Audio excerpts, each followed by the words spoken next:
A empezar, a ver, vamos a empezar revisando las noticias que he podido encontrar en,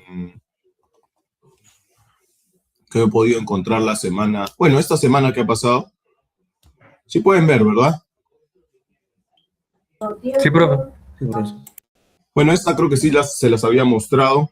Las reservas del BCR suben a 100.000 millones. Creo que con esa nos quedamos la semana pasada. Esta creo que también la habíamos visto, ¿no? No estoy seguro. SBS, bancos más grandes no cobran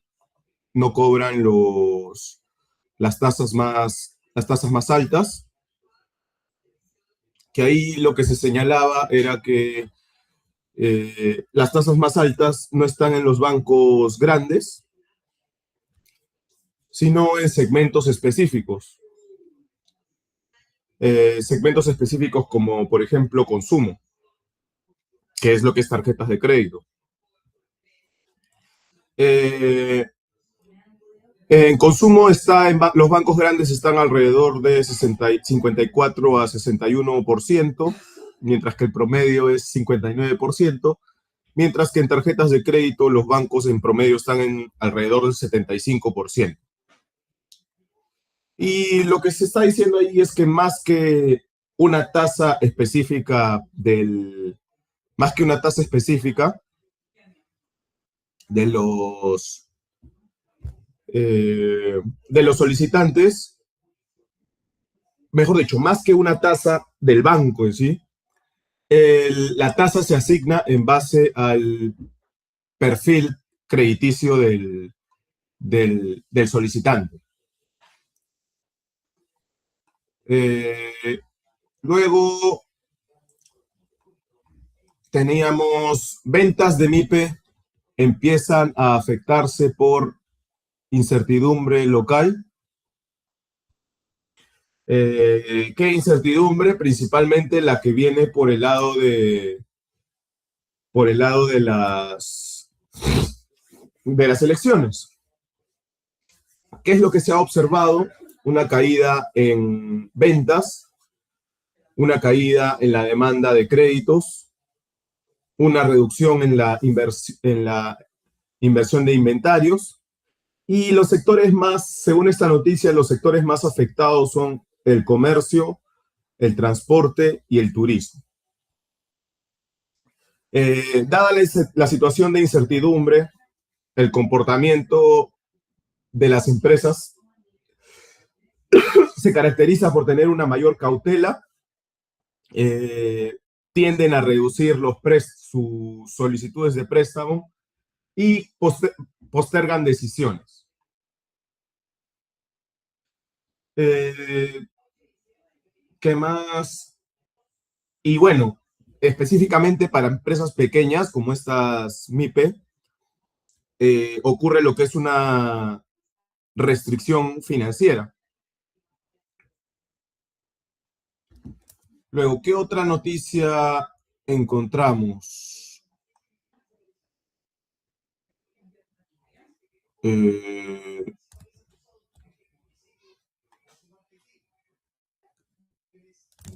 Esto de acá, crédito en el trimestre. Bueno, acá lo que se anticipa es que se dé una desaceleración del crédito, que esta noticia está relacionada con la anterior, que las microfinancieras podrían reducir sus créditos en alrededor de entre 5 y 10%, y que las entidades financieras, que son las que las evalúan para asignarles créditos, se pondrían más rigurosas. O les darían préstamos, pero con características menos favorables. Por ejemplo, les darían préstamos, pero a un menor plazo, y les colocarían más restricciones, por ejemplo, que coloquen una garantía o en todo caso la tasa sería mayor. Entonces, acá lo que podemos decir es que la incertidumbre aumenta, el aumento de la incertidumbre termina aumentando también el riesgo y eso termina reduciendo el crédito meramente por un tema de ciclo político, que es lo que estamos, o efecto político, que es lo que estamos viviendo ahora. Luego, ¿qué más? Profe, lo de Petroperú también creo que fue noticia. Lo de Petroperú. Sí, Ya, que pero está pidiendo sí, dinero, creo. sí, está pidiendo dinero. Eso no lo, digamos, no lo he puesto acá, pero sí, podría entrar dentro del ámbito del curso porque está pidiendo dinero, digamos, a la banca privada, ¿no? Y pero quien al final va a terminar respaldando es el gobierno. Eso es lo que no es lo que estamos especulando, ¿ah? Es lo que han dicho cómo va a ser esa deuda que se le está pidiendo al privado, a la banca privada. Después está el tema de el petróleo. El petróleo, petróleo mayor a los $100 desacelera crecimiento a solo 10%. Está hablando del crecimiento global. ¿Cuáles son los factores que han terminado afectando al petróleo? Los conflictos geopolíticos de Medio Oriente, la alta volatilidad de los commodities, la fragmentación global. Y bueno, ¿cuál es el impacto que va a tener en el Perú una mayor inflación? Que eso va a hacer que aumente el costo de los combustibles y probablemente el costo de transporte. Un aumento de los costos logísticos, los costos de transporte. Eso podría además deteriorar la balanza comercial. Y si es que se le quisiera ver algo bueno a esto de aquí, es que el valor de las exportaciones de cobre debería aumentar.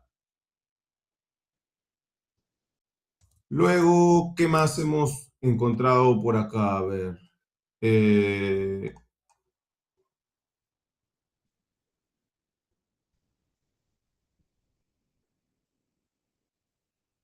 Dólar trepa a 3.52, mayor nivel en 7 meses.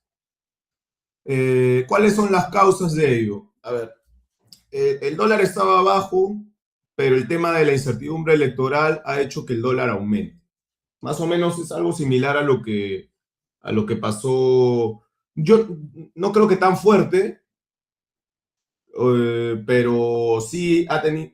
Lo de la vez pasada, el 2021, digamos, creo yo que fue más fuerte que lo que ha pasado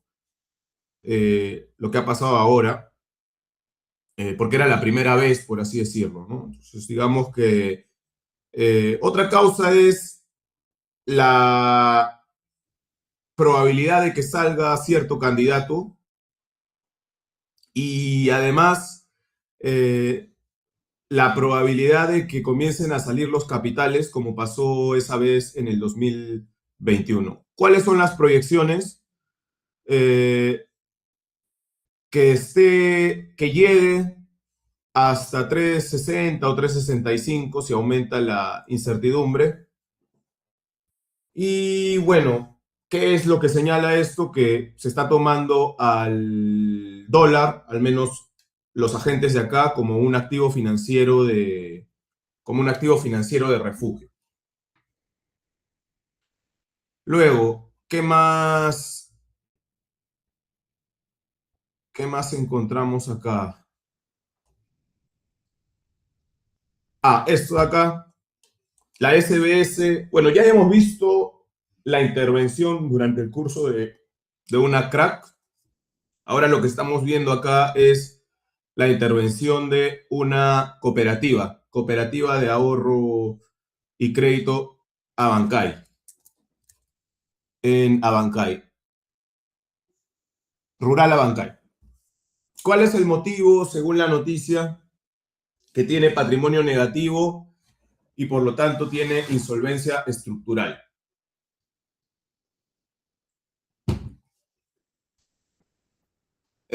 Lo mejor en estos casos, ¿qué cosa es? Es intervenir para evitar que esto genere un riesgo sistémico en todo el sistema microfinanciero. Y la intervención se categoriza como una supervisión, supervisión prudencial. Luego, ¿qué más tenemos acá?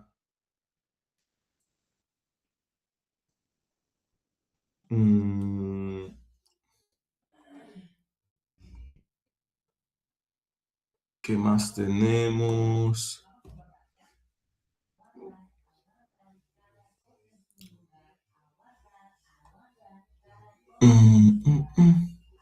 Bueno, esto de aquí.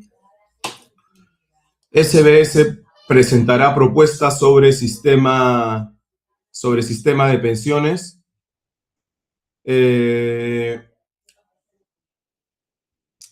La propuesta que está indicando la SBS es una propuesta de integración del sistema privado con el sistema público, que incluiría una creación de comité de ciberseguridad con el Banco Central, el Ministerio de Economía y la SMV.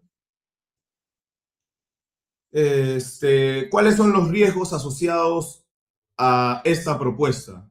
Está el riesgo regulatorio, porque va a haber un cambio en la forma en que se controla, y eso tendría un impacto en la estructura de los portafolios de las AFP.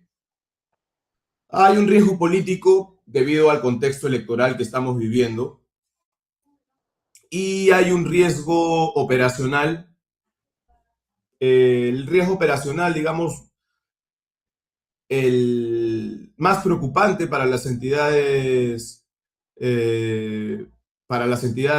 y para las empresas ahora mismo, me parece, empresas grandes, es la ciberseguridad. Entonces está el tema de la vulnerabilidad en los sistemas financieros. Luego, ¿qué otra noticia hemos encontrado?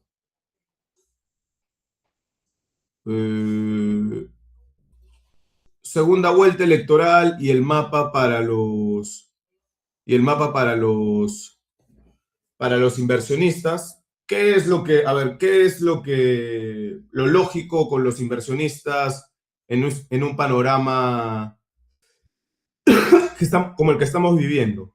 Que se posterguen inversiones, que aumente el costo de capital, que aumente la volatilidad, y específicamente si nos vamos a riesgos, aumenta el riesgo de mercado por la volatilidad en tipo de cambio y en tasas de interés, aumenta el riesgo país, aumenta el riesgo país porque es el que perciben los potenciales inversionistas que quieren invertir en nuestro país, y el riesgo de liquidez porque los inversionistas prefieren esperar, toman cautela, y ese dinero que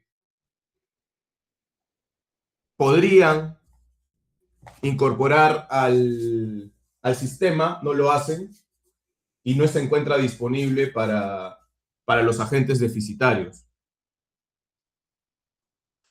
Luego, hasta aquí, chicos, ¿tienen algún comentario o algo? Nada. Eh, Sí. no, yo digo, creo que con la primera noticia, deberían como que imponer algunas reglas más estrictas con los candidatos, ¿no? Porque en redes sociales todavía como que hacen sus, o sea, dan discursos así como que dan que pensar y ponen como es en especulación muchas cosas, pues, y eso también deberían como que, por así decirlo, fiscalizarlo más o algo así. Sí, pues no, o sea, bueno, o sea, eso en realidad no sé si es que, a ver, si dieran una opinión en contra de la Constitución, bueno, podría ser, ¿no? Pero es que el tema está en que, eh, por ejemplo, una propuesta de algún líder político podría ser el tema de cambio de la Constitución. Ahora, lo de insurgencia, sí, bueno, eso podría ser. Pero en realidad las reglas de juego deberían variar por un tema de cuota, ¿no? O sea, que no hayan tanto, si no hubieran habido tantos partidos, probablemente no hubiera pasado esto, ¿no? Entonces, eh, o estaríamos en una situación más clara. De repente, mm, eh, que se formen alianzas y que menos del 25%, ¿no? Cosas así, que tengan que llegar a cierto límite. Porque en sí las propuestas, bueno, o sea, un candidato podría proponer pena de muerte y eso bajo lo que vivimos, digamos, no está alineado. Entonces, no sé qué tanto se pueda fiscalizar. Lo que se puede hacer es colocar otro tipo de reglas como para que los candidatos vayan excluyéndose en base a, en base a ciertos indicadores, pero lo que mencionas lo veo un poco complicado.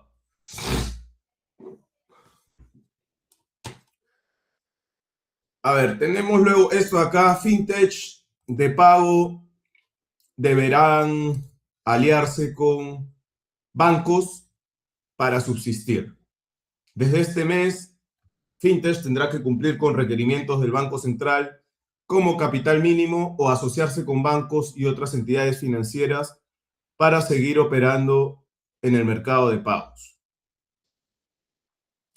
Entonces ahí lo que se crea es una figura de entidades de servicio de pago, debido a que muchas de las fintech no cumplen ni van a cumplir el tema de capital mínimo y van a tener que cambiar de modelo o van a tener simplemente que salir de la industria.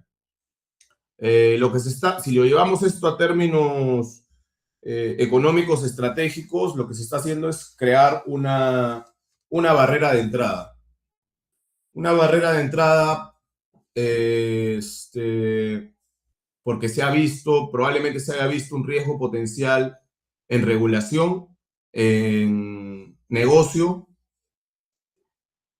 y en negocio, hablando de que algunas tienen mucha intermitencia y presentan muchas fallas.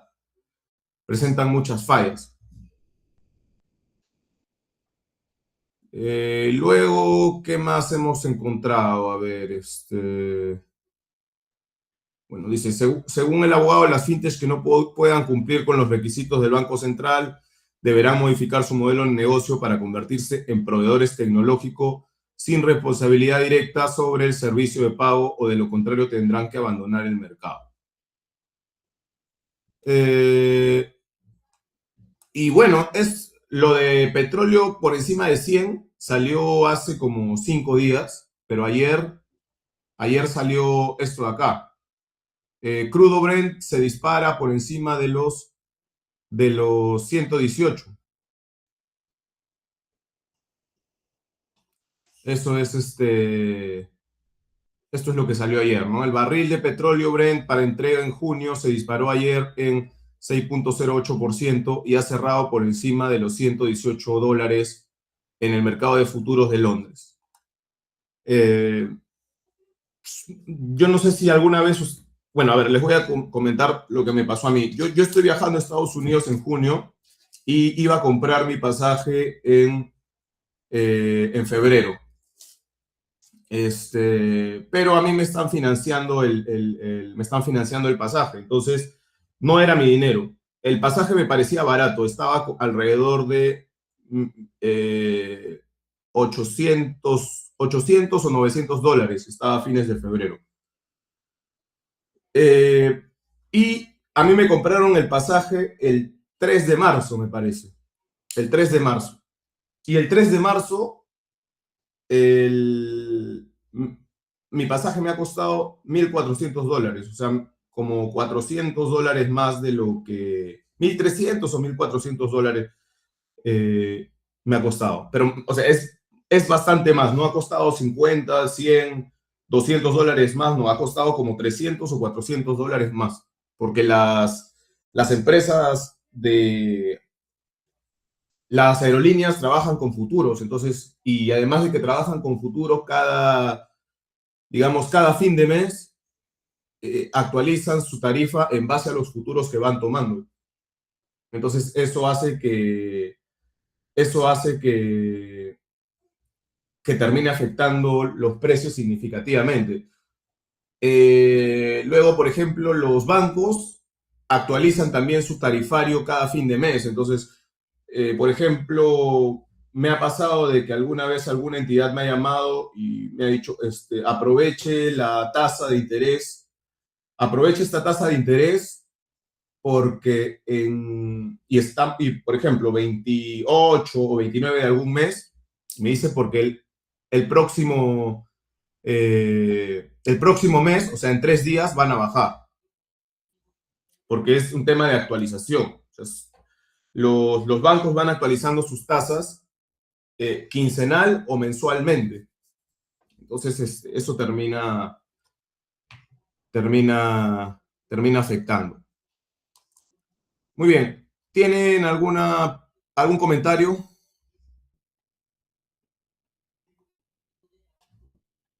No, ya, muy bien. Entonces tenemos que retomar lo que estábamos viendo la semana pasada. No olviden que el viernes es su parcial. ¿Ok? El Profe, viernes. sí, el Word también lo había dicho. Sí, sí, ya lo colgué. Eh, Mm,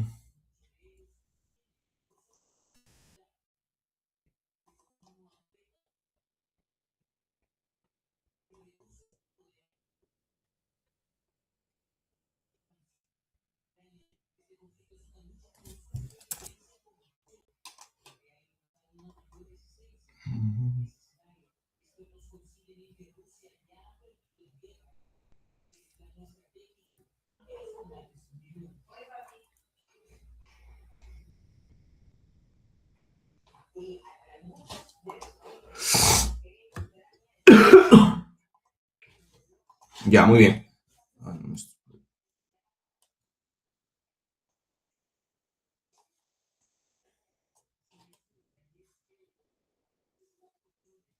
Entonces, a ver, vamos. Nos habíamos quedado en el DIR o Value at Risk. Aquí nos habíamos quedado. Ya, muy bien. Entonces, vamos a volver a ver el Value at Risk en un momento. De hecho, por acá tengo algunas.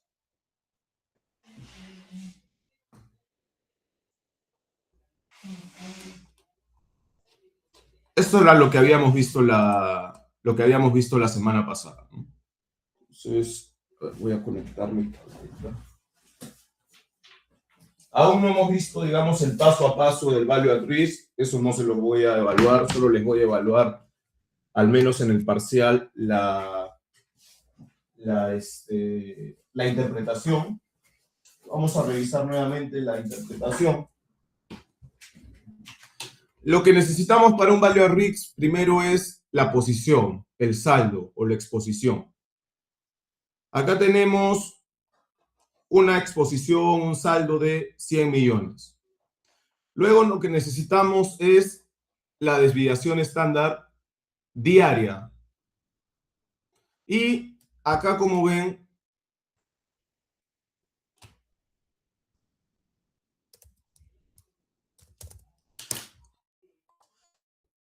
aquí como ven, y como recordarán, si teníamos una desviación estándar anual de una desviación estándar anual de 15% y queremos llevar eso a términos diarios, lo que dijimos era que ese 15% se dividía entre raíz de los días. 252, ¿por qué? Porque son los días en los que se puede operar. Entonces, 15% entre raíz de 252 sale 0.94. Ahora, ¿en cuántos días, a cuántos días quieres evaluar tu value at risk? Quieres evaluarlo a 10 días. Sí, días igual a 10. Y el Z, a ver, el Z corresponde a una distribución normal dado un nivel de confianza o un nivel de significancia. Aquí, para un 99%, el Z es 2.33. Entonces, lo que estamos diciendo es, en base a los valores, a los saldos, al Z, a la desviación estándar y a los días, calcula este punto de acá. Entonces, lo que hacemos, estamos multiplicando saldos, estamos multiplicando desviación estándar diaria,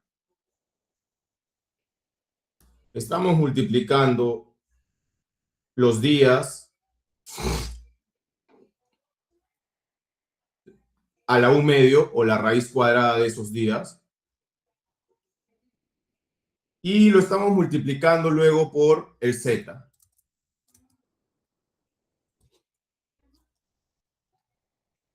Estamos multiplicando con el Z. Y a partir de esto acá nos va a dar ¿qué cosa? El value at risk. ¿Qué es lo que nos indica lo que nos va a terminar indicando el value at risk?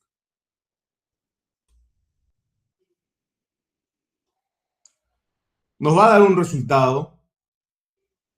¿Y ese resultado qué significa? Le podemos dar dos lecturas. La mínima pérdida esperada con un nivel de significancia de 1%, en este caso porque estamos hablando de 99%, o su complemento, que es la máxima pérdida esperada con un nivel de confianza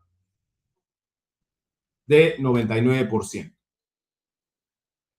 Entonces, eso es el value at risk a nivel de interpretación y a nivel de cálculo. Lo que hemos hecho, como hemos visto aquí, es multiplicar. ¿Multiplicar qué cosa? Saldo, desviación estándar diaria, por raíz de los días o días elevado a la 1/2 por Z, el Z que corresponde a la distribución normal. Entonces, esa es la forma como se calcula un value at risk. Si quisiéramos calcular un value at risk a partir de la exposición de un tipo de cambio, lo que tendríamos que calcular es la volatilidad del tipo de cambio. Si quisiéramos calcular un value at risk a partir de la volatilidad de las tasas de interés, tendríamos que ver cómo varían las tasas de interés. Si queremos calcular con respecto a un commodity, tendríamos que ver la volatilidad de los precios de ese commodity. Si queremos calcular de un portafolio, habíamos dicho que ahí lo que tendríamos que hacer es además analizar la matriz de varianzas y covarianzas. ¿Ok? Muy bien. ¿Qué es lo que se hace luego con este value at risk? Con objetivos de cuánto es lo que tiene que colocar de capital. A este value at risk generalmente se le multiplica por un factor. 1, 1.5, 2 o 3. Y esto de acá vendría a ser el capital regulatorio de mercado. Bajo cierto método. Bajo cierto método, porque si colocamos acá patrimonio efectivo requerido, riesgo de mercado, ¿qué es lo que nos va a decir la norma?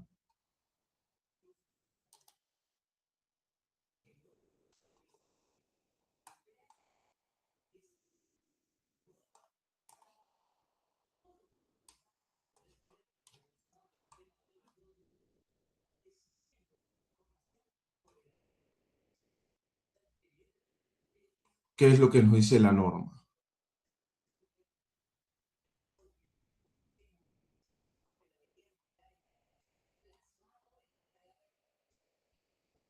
Mesa de negociación, requerimiento de patrimonio efectivo por riesgo de mercado.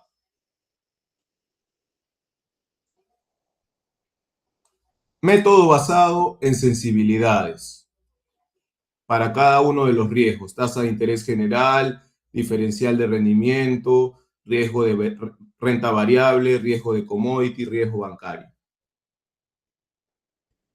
Esto es lo que se calcula para ¿qué es lo que se conoce como patrimonio efectivo delta? Entonces, directamente, por así decirlo, oye, es el VaR lo que te determina, vendría a ser el VaR multiplicado por un factor. ¿Ya? El VaR es mencionado en alguna parte de la normativa, sí es mencionado. No sé si está acá.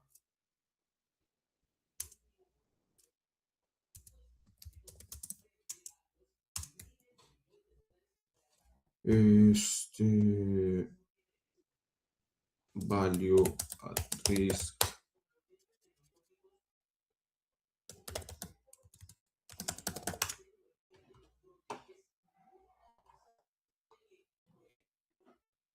Esto es un paper, acá quizá.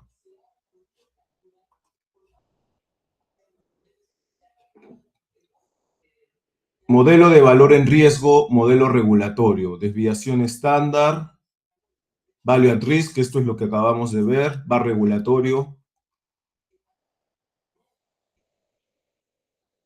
VaR gamma, VaR vega, esto aún no lo vamos a ver, me parece que sí lo vemos ahora. Reglamento de la gestión de riesgo, que es hasta acá.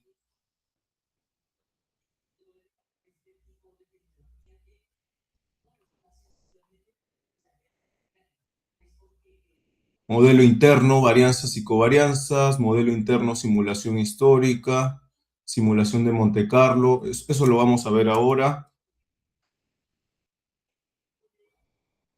Entonces, el value at risk sí es mencionado en la normativa de la SBS. ¿Qué pasa si tu portafolio es exclusivamente de renta fija? Si tu portafolio es exclusivamente de renta fija, la mejor forma de analizarlo vendría a ser a partir de la duración modificada. Y como les mencionaba la última vez que nos juntamos, en finanzas corporativas nosotros vemos el tema de el tema de bonos. Nosotros calculamos algo que se llama duración.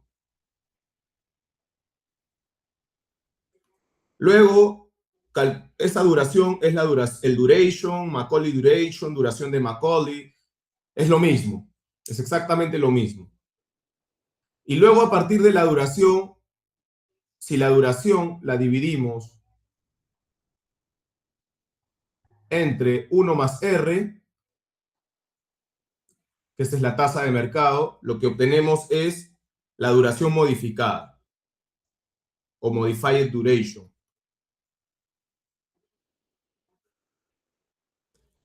Y la duración modificada lo que te genera es, te va a dar un número.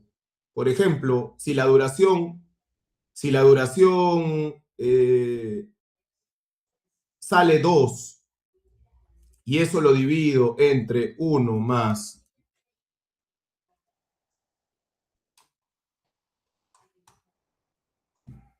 2 entre 1.05, sale 1. No, que acá sea 5%. Esto sale 1.90. Sale así un número, no sale un porcentaje, sale un número. ¿Qué significa la duración modificada? Significa que un aumento de 1% en las tasas de interés reducirían en 1.90% los precios del bono. Y lo que había que recordar acá era que esto de acá es una aproximación, no es la relación real, por lo que se forma una línea recta. Y había que tener cuidado acá porque esto de aquí es muy útil cuando las variaciones son muy pequeñas, pero cuando las variaciones de las tasas de interés son muy grandes, entonces eso nos genera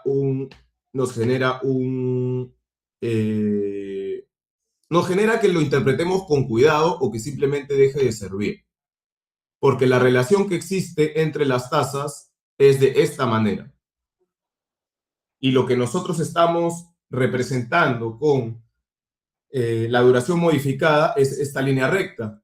Por lo tanto, se genera una brecha o se genera un error producto de la duración modificada, que es lo que, si recuerdan, es una de las preguntas que yo les hacía en las PCs y en sus tareas. En las PCs y en sus tareas. Calcule el error para valorizar un bono que genera la duración modificada. Que conforme las tasas de interés aumentaban o eran más volátiles, el error que generaba la duración modificada era cada vez más grande. Y a partir de eso, luego que teníamos que hallar, ahí lo que teníamos que hacer es usar la convexidad. Si juntamos los efectos de la duración modificada más el efecto de la convexidad, entonces allí sí íbamos a obtener el valor real. Hacer la duración modificada más la convexidad sería lo mismo que aplicar nuestra hoja de cálculo. ¿Ok? Muy bien. Y algo a tener en cuenta. Algo a tener en cuenta. Algo a tener en cuenta es que esto de aquí no es simétrico. Cosa que sí asume la duración modificada, porque acá lo que estoy diciendo es, oye, o sea que si baja en 1% la tasa de interés, aumentaría en 1.90% el precio. Sí, bajo duración modificada es correcto, pero la relación real no es así. Esto no es simétrico, no es que si aumenta en 1%, entonces aquí se disminuye 5 y si acá varía en 1%, acá no, no es así, no es simétrico. Si es que viéramos la curva real. Y eso lo hemos visto en propiedades de Malkiel cuando hemos estado en finanzas corporativas. Ok, entonces eso es lo que dice esto aquí. La duración de Macaulay. Este DM no es duración de Macaulay, por si acaso. Este es duración modificada. El D solito es la duración de Macaulay Duration. ¿Ok? Entonces, veamos lo que dice el modelo Risk Metrics. El modelo de Risk Metrics indica intervalos de confianza.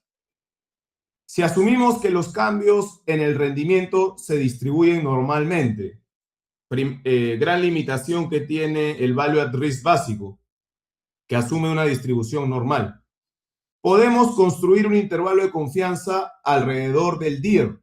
El DIR es un Value at Risk a un día. Daily Earning at Risk.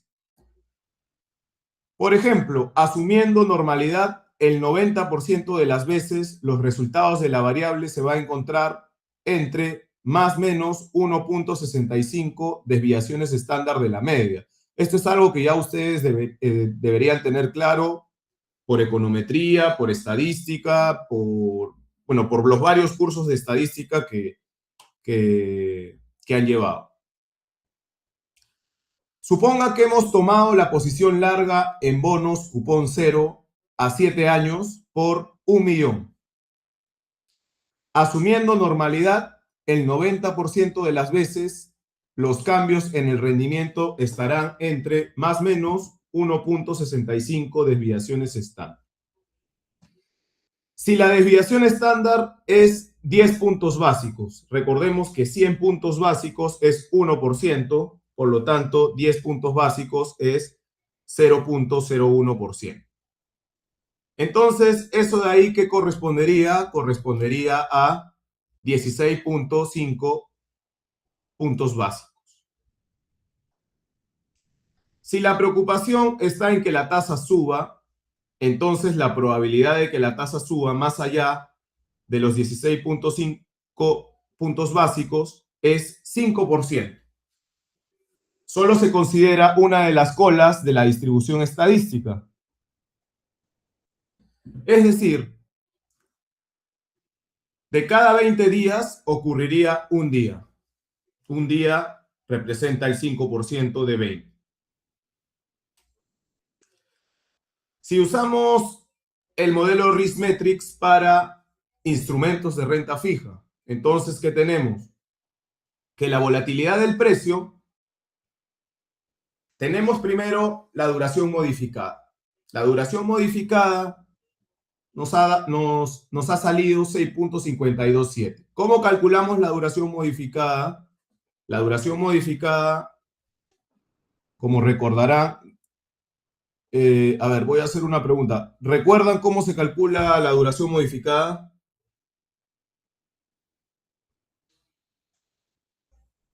Es la duración Macaulay entre 1 más la última teoría, si no me equivoco, o menos. Sí, pero, a ver, voy a abrir.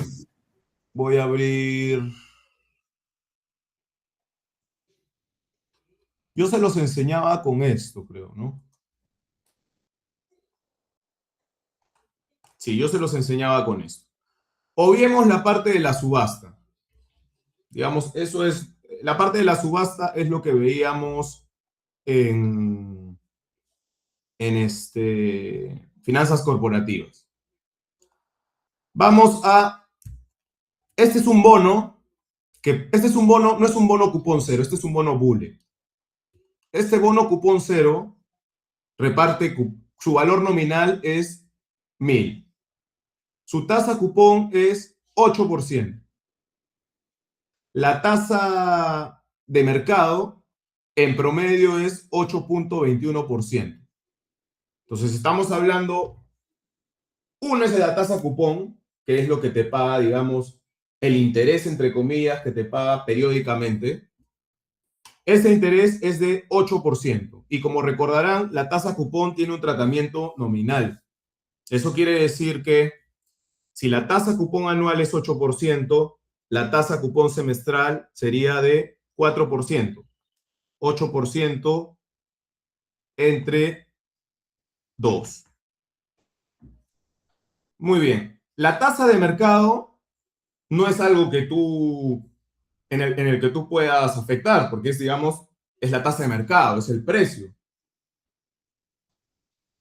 Lo que hacemos luego es traer a valor presente cada uno, de los flujos futuros. 80 entre 1. Lo que estamos diciendo es lo siguiente. Tenemos 80, 8 periodos. 1, 2, 3, hasta el 8. Y acá en el 8 tenemos 1080. ¿Por qué 1080? Porque es 1000 del valor nominal y 80 del último cupón. ¿Ok? Muy bien. Luego necesitamos la tasa de mercado. La tasa de mercado es igual a, como recordarán, y si no lo recuerdan, debería haber una tasa para cada uno de estos. ¿Y esas tasas de dónde salen? Salían de la curva cupón cero. Porque a más lejano, la tasa debería ser mayor. Sin embargo, acá lo que nosotros estamos tomando por temas de practicidad es que tenemos una tasa promedio para todos los periodos y es de 8.21%.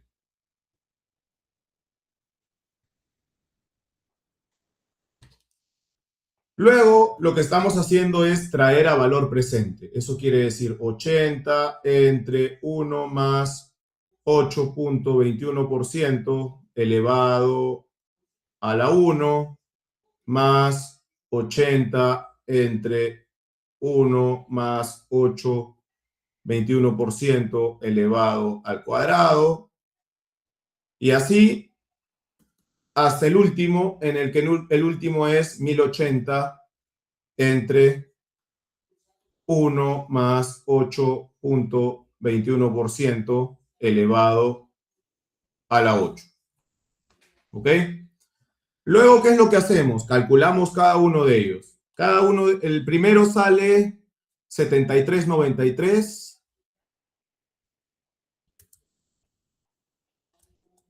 Este sale 73.93. Este de acá sale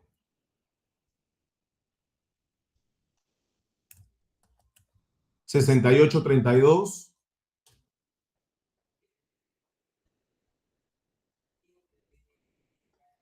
Y el último sale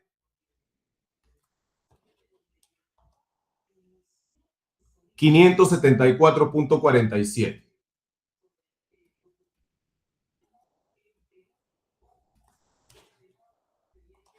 Ya, voy a borrar esta curvita,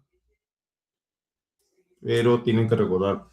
¿Cuánto es lo que suma el valor presente de estos bonos? El valor presente de estos bonos suma 988.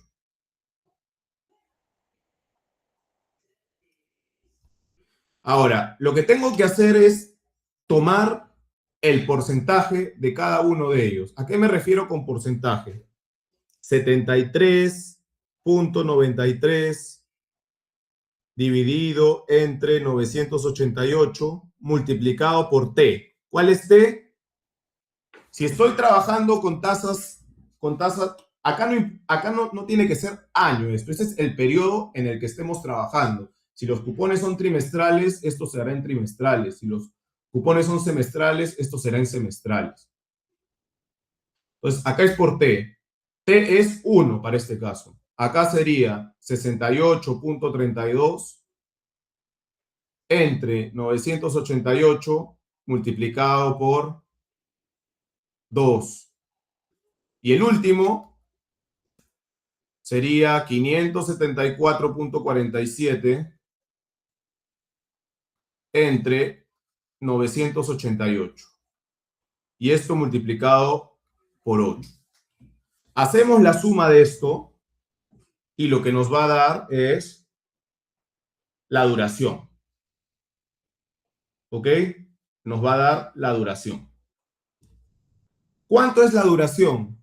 6.19. O sea, si operamos esto, la duración nos va a dar 6.19. ¿6.19 qué?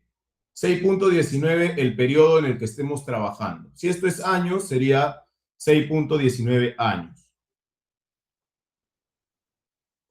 Esa es la duración del instrumento. Y acá, cuidado con esto, porque lo que dijimos es, ya, eso quiere decir que estos 1080 me entrarían como ingreso en el periodo 6. No. La duración te sirve sobre todo para comparar instrumentos similares. Entonces, tú deberías optar por el instrumento que tiene menor duración. Ya, esta es la duración. Ahora, la duración modificada, ¿cómo la calcularíamos? ¿Qué es lo que está calculado acá? Para calcular la duración modificada, tenemos que dividir cada una de estas pequeñas duraciones entre 1 más R. O agarrar esta duración y dividirlo entre 1 más R, que es lo que se está haciendo acá. Entonces, 1 más 8.21%. Si es que observan el Excel, en el Excel lo está haciendo por pedacitos. Pero ojo, no es que esté agarrando cada pedacito y el del quinto periodo lo esté 1 más 8.21% elevado a la quinta. No, no está haciendo eso. En todos los casos, porque no está trayendo a valor presente. Está haciendo una operación. Entonces, lo que tenemos acá es que esto de aquí nos termina resultando 5.72. Nuevamente, no en porcentaje. Este porcentaje lo estoy colocando yo por fuera. Sale 5.72.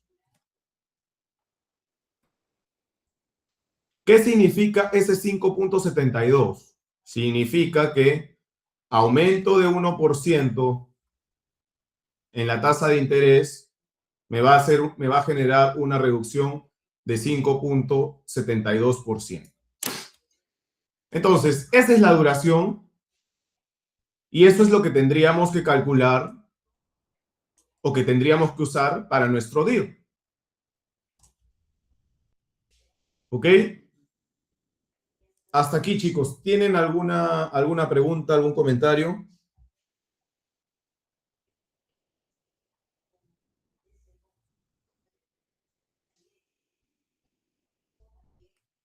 ¿No? Ya, muy bien.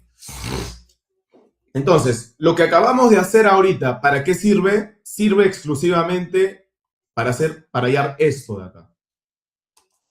¿Y esto de acá de qué depende? Esto de acá depende de qué estés asumiendo el nivel de confianza. 90, 95%, 99%. Y de cuánto estés asumiendo de que va a variar en puntos básicos. Porque lo que vas a hacer luego, ¿qué cosa es? Una multiplicación. Multiplicas la duración modificada por el cambio porcentual y te va a dar la volatilidad del precio. Esa volatilidad del precio la multiplicas por tu valor de mercado de la posición. ¿Y qué significa esto de acá? Es la mínima pérdida esperada. Entonces termina siendo un value at risk, pero diario.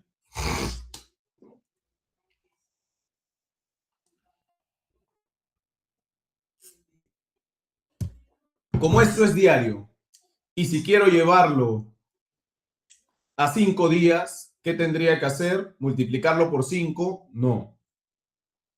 Tendrías que multiplicarlo por raíz de t, o sea, por raíz de 5, o por 5 elevado al 1 medio. ¿Ok? Si lo multiplicáramos por 5, saldría por encima de los 50.000.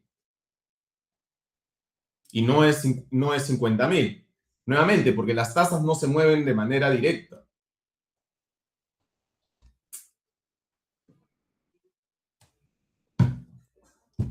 Hasta acá, chicos, ¿tienen alguna pregunta? ¿Algo?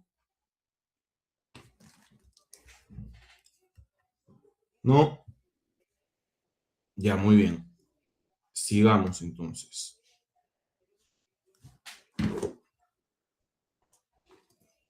El riesgo de mercado en portafolios de moneda extranjera, o sea, un riesgo de mercado de tipo de cambio, el cálculo es similar, pero lo que te importa ahora, ¿qué cosa es? La volatilidad del tipo de cambio.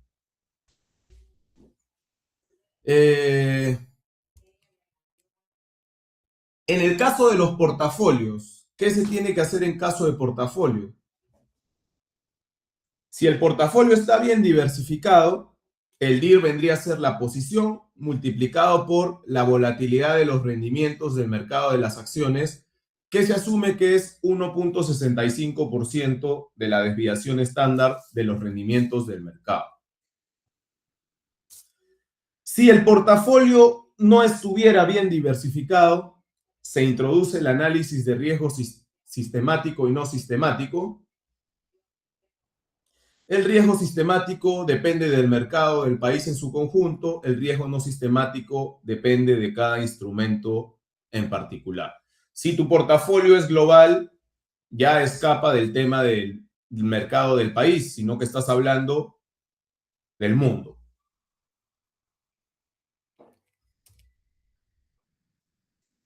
En el caso de que se desee encontrar el riesgo agregado, el error sería sumar los DIRs o sumar los VARs o Value at Risk.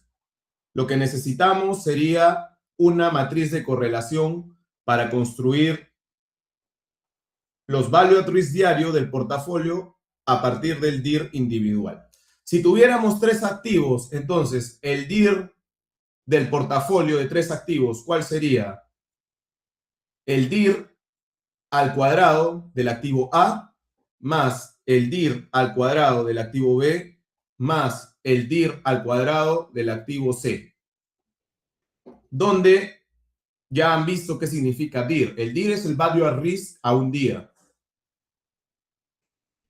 A esto hay que sumarle 2 veces la correlación de los rendimientos de A y B multiplicado por el DIR de A por el DIR de B más 2 veces la correlación de AC multiplicado por el DIR de A y C más 2 veces la correlación de B y C multiplicado por el DIR de B, el DIR de C.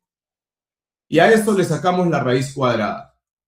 De hecho, esto es algo muy similar a lo que hacíamos en portafolio. Que de hecho ustedes han tenido una pregunta de ello en su PC.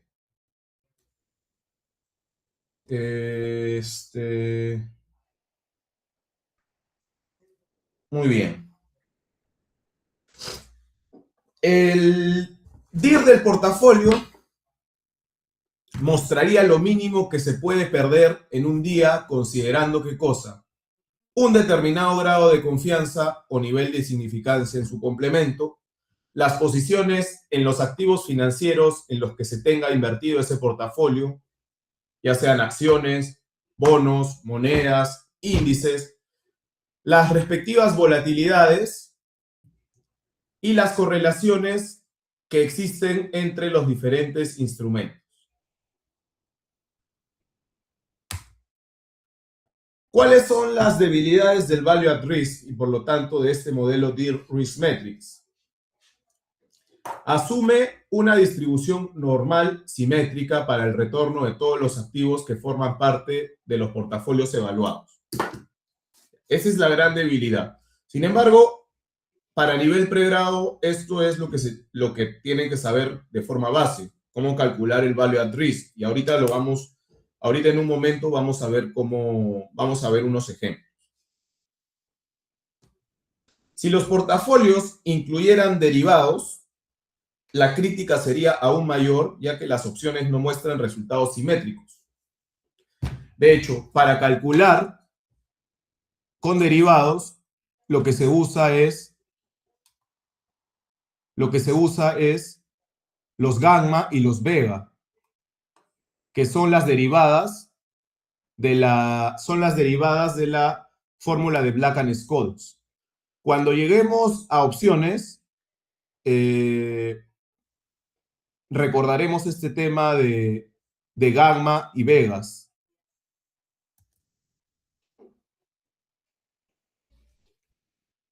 VAR por simulación histórica. Hoy día, a ver, ¿cuánto me falta para ver acá? Tengo que llegar hasta aquí, hasta la 36, y después de eso me voy a las hojas de cal. Entonces, estamos acá.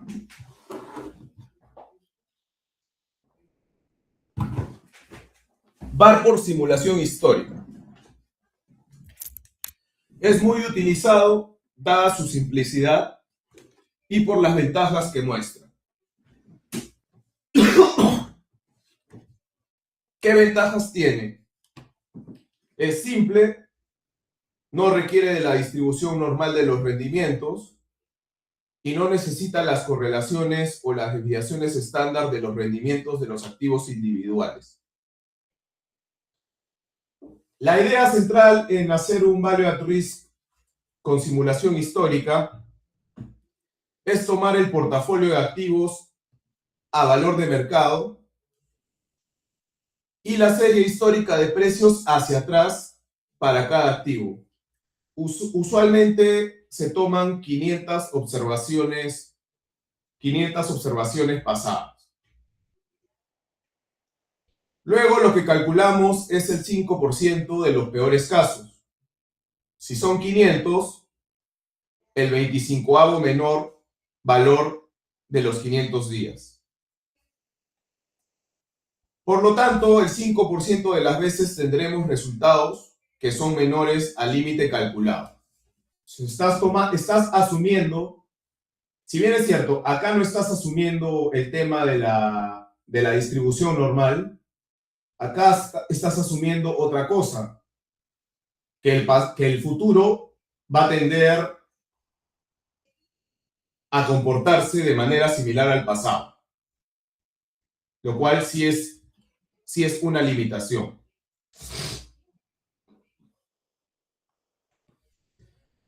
Para evaluar los modelos aplicados se emplea backtesting. Backtesting es tu modelo, probarlo en la data pasada. Y stress testing, evaluar qué ocurriría en situaciones extremas.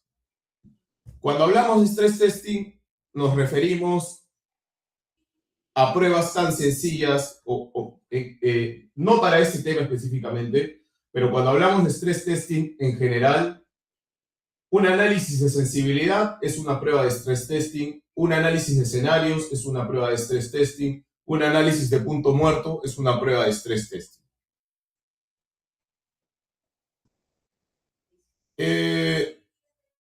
Para estimar un value at risk de tipo de cambio a partir de simulación histórica.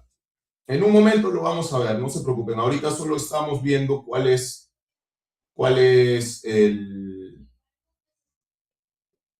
la metodología, por así decirlo.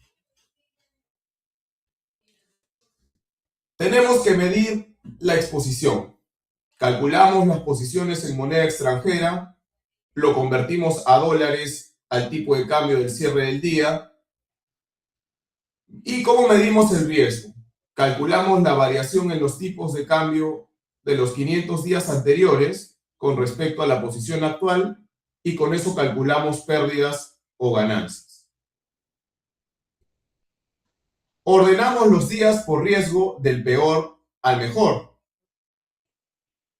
Calculamos el value at risk si asumimos que la distribución pasada de los tipos de cambio es un reflejo preciso de la probable distribución de los tipos de cambio en el futuro. Entonces, la 25ª posición peor es el value at risk de la institución financiera en la fecha en la que se realizó este proceso. Gran limitación, asumimos que el pasado se repite, que podría ocurrir mañana.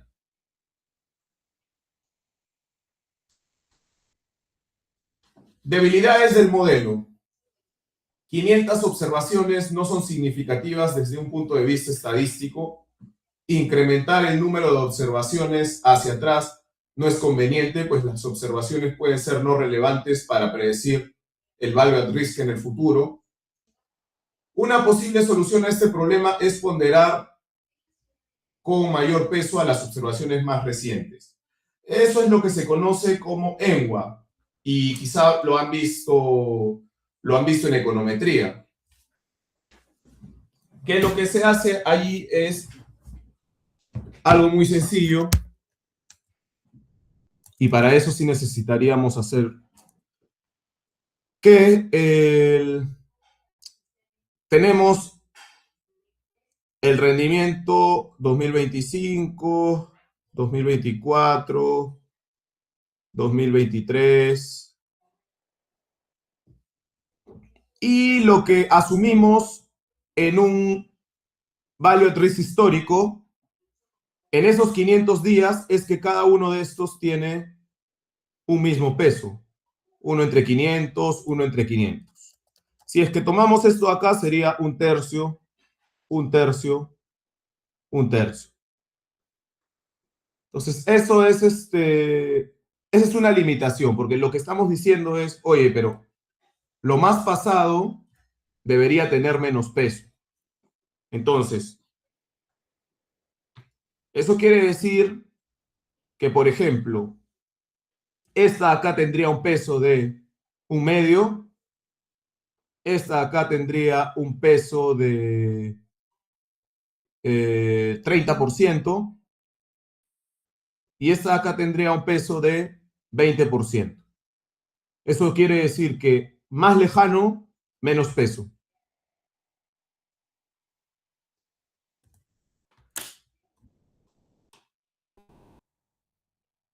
Y bueno, para otra posible solución es Monte Carlo. Nuevamente, pasos para construir un VAR: exposición, medir la variabilidad de los factores de riesgo, fijar el horizonte temporal, fijar el nivel de confianza o nivel de significancia, multiplicar. Portafolio de 100 millones, desviación estándar de la muestra. Este es el que acabamos de hacer, de hecho, ¿no? Y ustedes además tienen varios, acá tienen 2, 3. Que es exactamente lo mismo, o sea, es una multiplicación, tienes una posición. Hasta acá, chicos, ¿tienen alguna pregunta?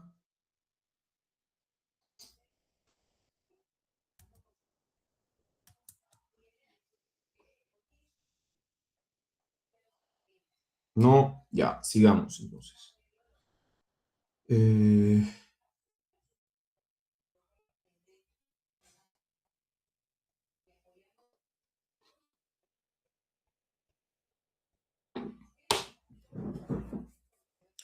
En el caso de un value at risk general o basado en los datos, no se requiere supuestos estadísticos. Asume que la estructura del portafolio no cambia. Se ordenan los datos de retornos de mayor pérdida diaria a mayor ganancia diaria y se obtiene un histograma. Según el nivel de confianza, se hace un corte en la observación que no exceda el 95%. Esto de acá, lo que vamos a ver cuando veamos la hoja de cálculo en un momento es value at risk a partir de los 3 métodos y conditional value at risk. Que la diferencia se las voy a explicar en un momento a partir de un gráfico. Este gráfico que está acá. La definición de conditional value at risk es bastante sencilla. Bueno, esta es simplemente una gráfica. Nuevamente la metodología del VAR, determinación del horizonte temporal. Generalmente para trader en divisas usan un día, para mercados no líquidos 10 días. A mayor horizonte temporal, mayor va a ser el value at risk, sin embargo el crecimiento no es lineal ni proporcional. Elección del nivel de confianza para seleccionar el grado de certeza asociado al value at risk.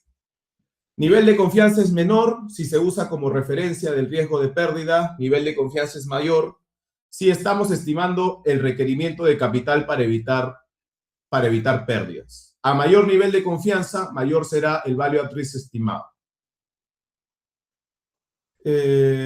Al 95%, el value at risk estimado será excedido una vez al mes. Al 99%, el value at risk estimado será excedido de 2 o 3 veces al año.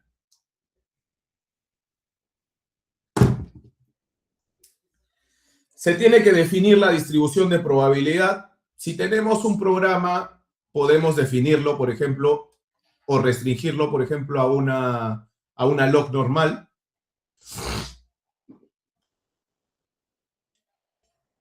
En el caso de portafolios, calcular la correlación entre los activos. Para ello necesitaríamos hacer una matriz de varianzas y covarianzas. Y luego calcular la volatilidad de la evolución de las posiciones. Sexto paso, la multiplicación. No olvidar que no se multiplica por días, se multiplica por la raíz de los días.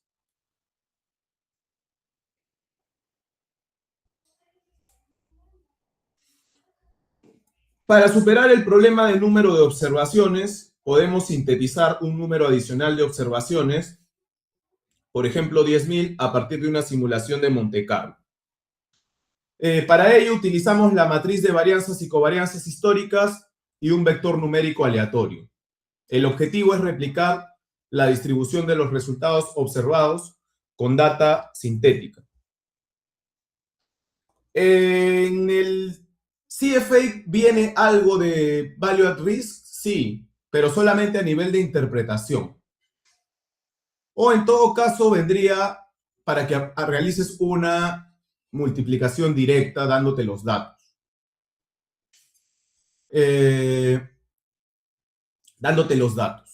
Entonces, por ejemplo, la mejor definición de value at risk es la pérdida esperada ante el riesgo de contraparte, la máxima pérdida de una organización que una organización esperaría incurrir sobre un determinado periodo, o la mínima pérdida esperada en un determinado periodo a un cierto porcentaje en el tiempo. La que más se adecua y la que es correcta es la C. El value at risk mide una pérdida mínima esperada sobre un periodo de tiempo a un determinado porcentaje. No es la pérdida esperada ni es el reflejo de la máxima pérdida posible, lo cual terminaría tomando el completo patrimonio de la empresa. Y acá, ¿cuál sería la respuesta?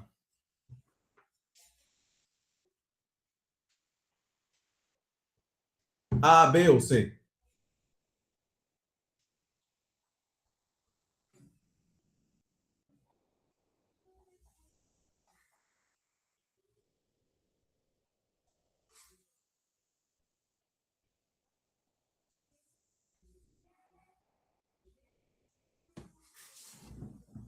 Chicos, ¿cuál sería la respuesta?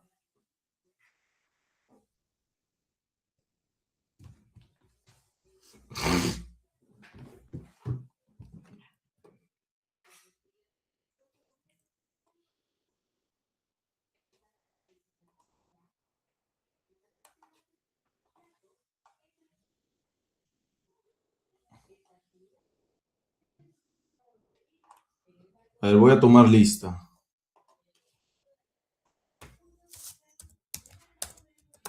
¿Está Josué Arroyo? No está. Atencio, Geraldine Castellanos. Michael se retiró. Jorge Luis Laurente también. Víctor Lersundi, ¿está? Presente, profesor. Carlos Manuel. Presente, profesor. Fernando Montes. Presente, profesor. Gabriel Orellana. Germán Palacios. Renzo Paquillauri. Presente, profesor. Frank Paucar. Diego Ramos. Luis Salinas. Presente, profesor. Fernando Serva. Presente, profesor. Kevin Torres.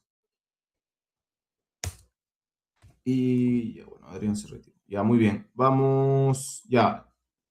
¿Cuál sería entonces? ¿Cuál sería entonces la respuesta?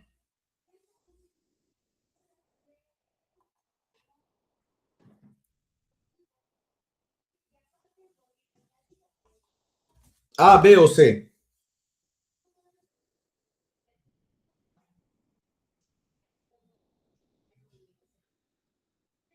¿Alguien?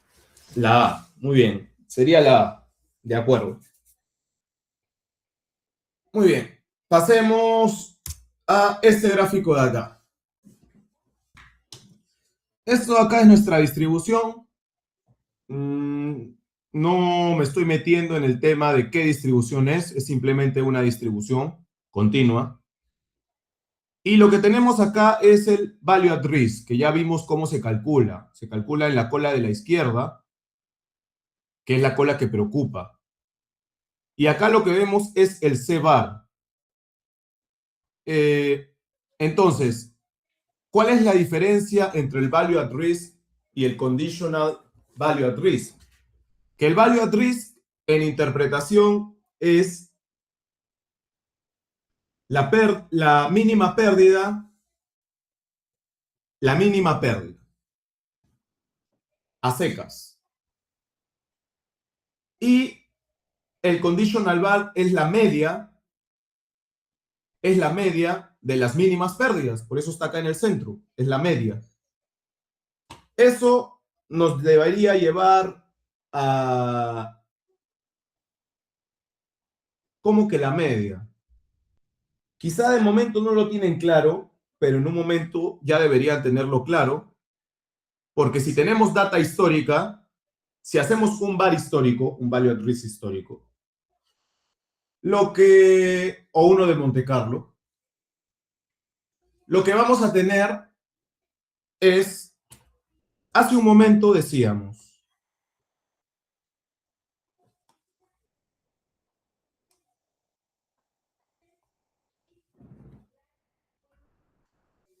para el VAR histórico, si tenías 500,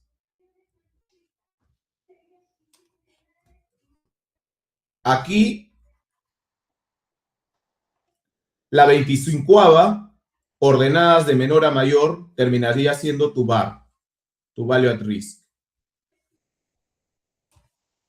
Entonces, si tienes la media de estas 25 que están acá, esa media, ¿qué vendría a ser? Esa media de allí vendría a ser tu CVAR o tu Conditional Value at Risk. ¿Ok? Muy bien. Vamos a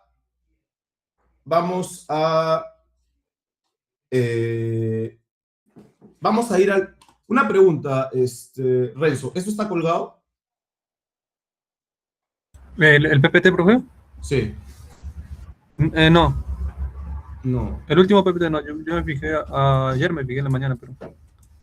Ya. Entonces voy a colgar ahorita mismo.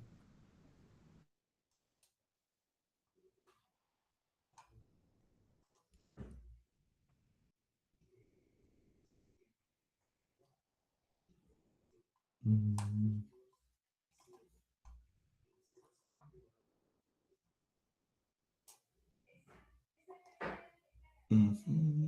Ujú. Hasta Basilea no está. Sí, ya lo colgué ya. No, bueno, todavía no, pero he colgado ya el Excel, ya lo colgué y